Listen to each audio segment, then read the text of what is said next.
Hi guys! Good evening sa inyong lahat. Today's video natin, di ba, isang linggo mahigit natin kasama si Mia. Ilang linggo ba ito siya? Dalawa. Dalawang linggo. Dalawa kasi hello, ilang araw tayo sa Hundreds Islands mo. So dalawang linggo po natin kasama si Mia. So marami kasi nagtatanong sa akin, ano ba talaga ang balak ni Mia sa kanyang sarili? Una is yung bahay mo. Ano daw balak mo sa bahay? Oo. Ha? Ano daw balak mo sa bahay? Ano balak sa bahay ko? Bibenta ko na lang po, tapos bibili ko yung lote sa kabila, magpapatayo ulit ako ng tent doon na bahay. Tapos, pag may natirang pera, bibili ako ng kotse. Halika na, baka kupo ka na. Bibili ako ng kotse. Tapos, mag-abroad na ako. Pag meron akong perang matitira pa, may matitira talaga akong pera doon. Mag-a-apply ako ng visa. Mag-a-apply ako ng visa ng Japan. Mag-a-apply ako ng visa ng US. Lahat ng mga visa ng mga ganyan-ganyan. Kasi, yung pinagbentahan ko ng bahay ko, nandun lang sa bangko ko. Tapos, mag-a-apply ako ng nurse dito sa La Union. So, hindi ka na uwi talaga? Ayaw mo nang uwian yung bahay mo kahit kasi marami. Hindi kasi ayoko pang mag-retire. Pag nag-retire na ako, ayoko muna mag-retire, no?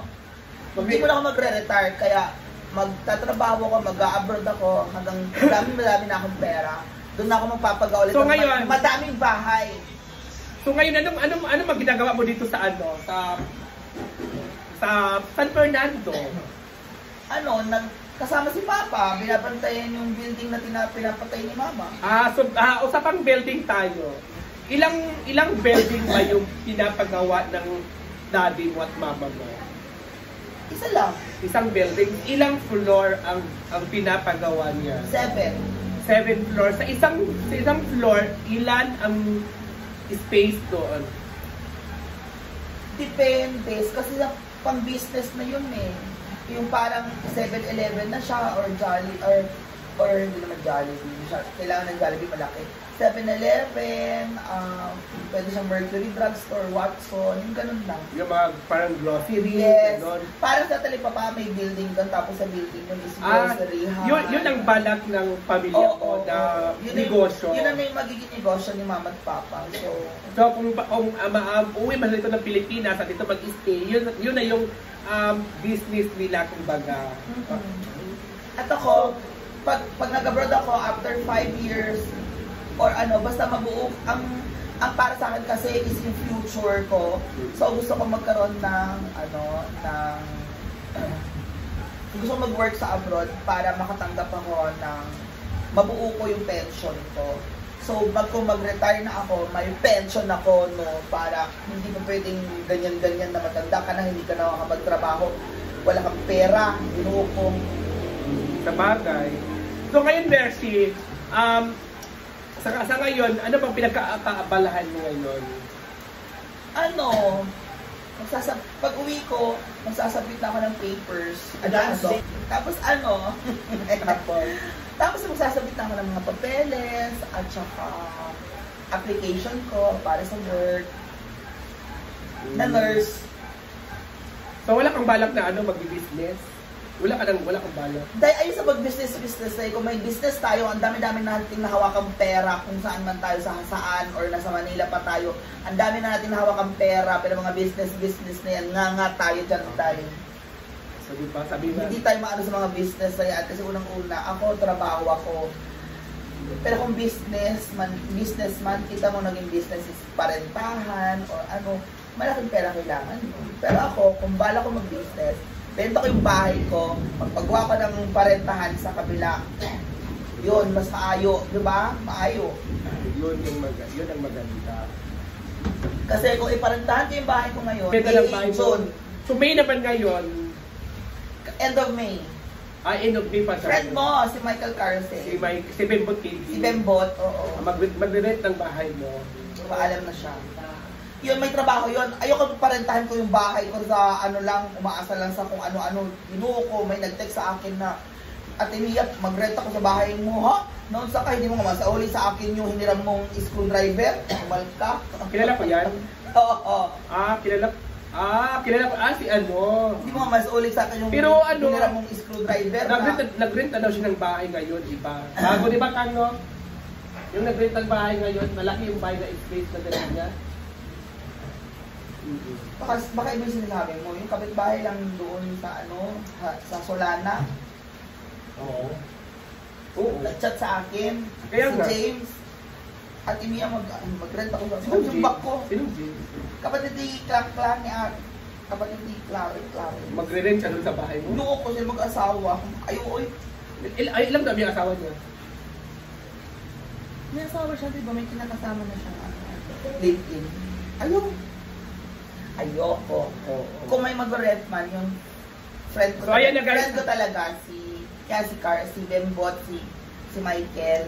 So ayan mga ma'am, pinapalitan na po yung bahay ni Mia at syempre narinig na rin natin na si Mia ay busy din dito sa kasama sa kanyang daddy kasi yung daddy niya ay Actually, sinasamahan, nagbablog naman ako, napapanood naman siguro na yung mga binablog ko, upload ko naman na madami ko may pinapaayos na ganito, may pinapaayos na rest house, may pinapaayos na ganyan-ganyan, rest house nila mama at papa. So, sumasama ako para alam ko yung mga diskusyon na ganyan. Kasi nandun ako sa Mindanao, wala na akong alam sa mga nangyayari dito sa La Union.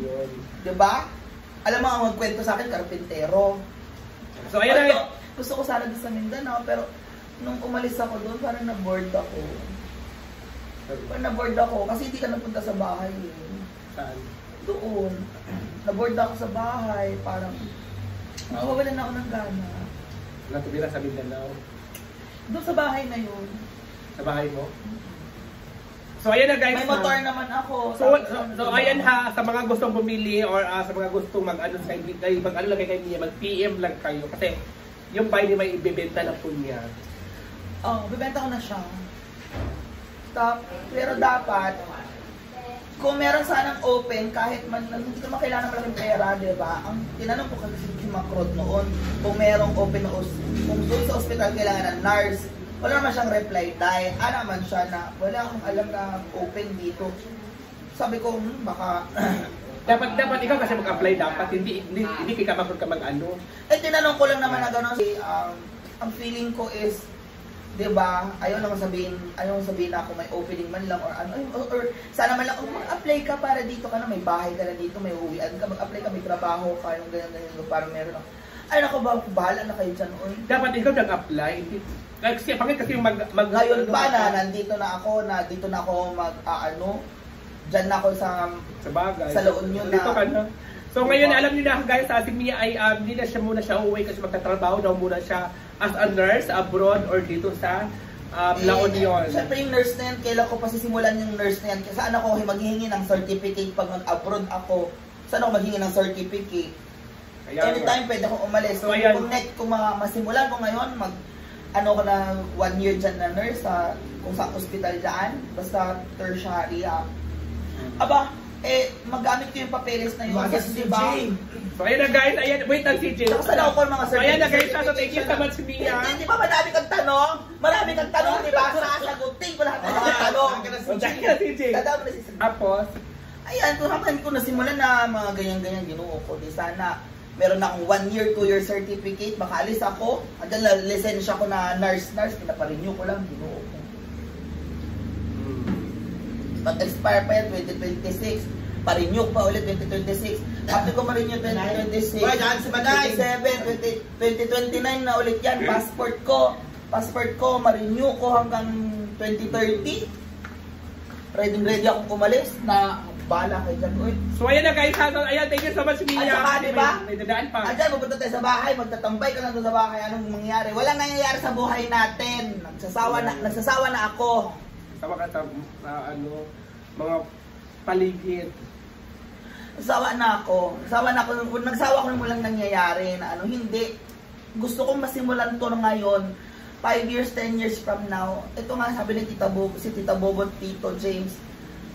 Malapit na silang matapos, di ba? Nasa 50s na sila, malapit na silang matapos dito sa magkaroon man lang sila ng pension. Yun ang gusto ko, pension. Kaya ang title ng vlog na to, pension.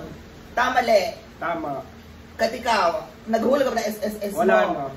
Ako may SSS pa ako, pero gusto ko, secured ako, at tumanda ako, lumalandi ako dyan, na matanda na ako, puti buhok ko, may pension ako. May pension.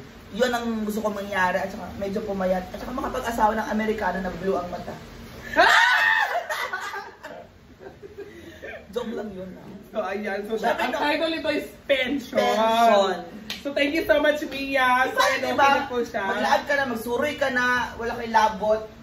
Diba, tama ko ba Kang? Wala kay labot. Tiguang na ana, pero, naay ka pension. Ba? Okay. Hindi yung tiguang na ka, magbenta-benta ka na, magprenda ka na ng mga imong alahas, magprenda ka na ng mga... Paano si Bakang na wala siyang pension? Mga yuta niya. Abala siya, magnegosyo siya, ano siya. Ako kasi yung pension ko kasi dati na-cut off ko doon sa trabaho ko lang ng ano. Hindi ako namuha. Hindi. Punta ka na SSS, mag-assume ka, sinasweldo ka sa Facebook, YouTube, mag-assume ka ng payment, monthly. Wala naman lump sum yun. Inulungan ko yung ano ko pension ko dati 2 years. Oo, pag nagtiguan ka, may maghingi pa sa'yo na sponsor. 2 years pa naman yun. 5 years na So ayan ha, so kasi wait lang. Nakatot na kasi yung pension ko kasi na-stop yung pension ko. Si Bakang, paano si Bakang? Wala ba siya pension?